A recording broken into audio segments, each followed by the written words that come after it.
Welcome to Pediatric Critical Care Medicine, May 2024. Lots of great content. I'm on the clock and I'm trying to get everything in for you. This is a packed issue with my three editors' choices, PCCM Connections, a new section called PCCM International, and an end piece about PCCM and writing for the journal. Choice number 1, Clinical Decision Support and Harnessing Bedside Data by Pelletier et al., 15,000 arterial blood gases, 484 patients, an in silico equation for predicting minute ventilation. Not surprisingly, the equation performs better than we do. There's an editorial about using such simulation in teaching platforms by Jiva et al. Why have I chosen this? That this work extends two themes within PCCM. February 2023 PALIC and the imperative to leverage data in patient care, and secondly the PEDAL initiative and the special article that we had in April 2024.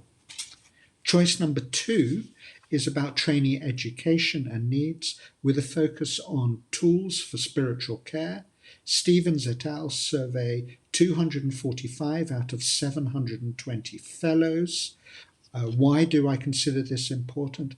It's important material for curricular development, education and research, and Gaudino and Markovits extend this narrative for us. Choice number 3 is about communication with parents in case care conferences and speaking about prognosis, the language we use. Olive et al. Assessed 70 transcripts of such care conferences, and in 63 there were over 1,000 instances of nudging. Why have I chosen this? This is an area of underrepresented research. Our editorial writers, Smith et al., discuss the implications of this type of research with a nice summary table.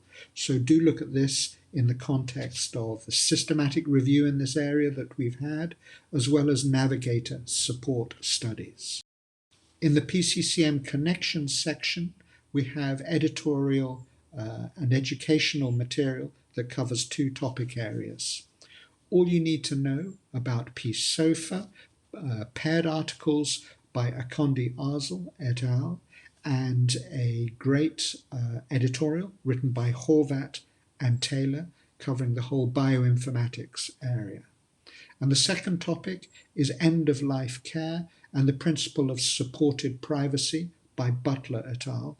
And there's a good table that ties in with our second editor's choice. Lastly, there's a PCCM International section in my editor's choices. This is a new item, and this covers this month a septic shock epidemiology study from China, 12 centers, over 11,000 PICU admissions with a 3.3% rate of sepsis and septic shock. And that's by Liu et al. There's an editorial by Kortz and Kissoon talking about the next steps in this international arena. And finally, I've written the next installment in PCCM Notes about writing for PCCM, and this is on editorials and commentaries. So if there are any aspiring editorialists and commentators, this is a roadmap paragraph by paragraph. So thank you for all your support for the journal. Do read everything. It's all great material, and I thank our authors and reviewers.